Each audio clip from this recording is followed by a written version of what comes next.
Hello guys, welcome to my channel Mrs Chakraborty. So আমি এখন ঢুকছি ভূত গোয়ায়। তো ভেবে কীরকম ভয় ভয় লাগছে। তো আরেকটা কথা, যেটা লাইক কমেন্ট শেয়ার আর পাশে টাকা সাবস্ক্রাইব বাটনটা টাং করে বাজিয়ে দিন। আর দেখতে কীরকম ভয় ভয় লাগছে। সো ঢুকবো, কী হবে না হবে এগুলো ভাবছি। তো চলো দেখি কি হয়। লাইনে দাঁড়িয়ে আছি, কত দূর লাইন, সব লাইনে দাঁড়িয়ে আছি। অবশেষে যাবো ভাবছি। ভয়ে ভয়ে ঢুকতে ইচ্ছে করছে না, মানে প্রচুর ভয় লাগছে ঢুকতে।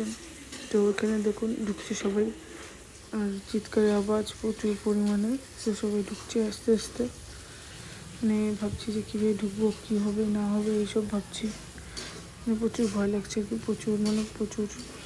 তো চলো কী হয় দেখতে থাকো। এই যাচ্ছি, এখন গুহার দিকে আগাচ্ছি। যাচ্ছি যাচ্ছি যাচ্ছি যাচ্ছি যাচ্ছি যাচ্ছি তো পুরোপুরিভাবে ঢুকে গেছি।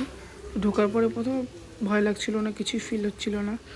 সো আস্তে আস্তে ঢুকছি। মনে হচ্ছে এই তো ধরে নিলে এই তো ভূত, এই তো ভূত।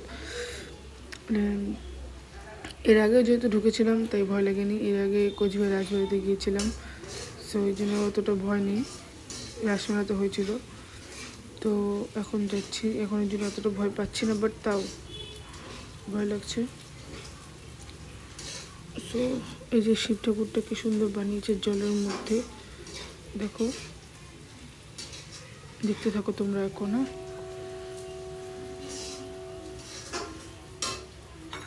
সাধু বাবা, এই শিব ঠাকুরটা কি সুন্দর লাগছে।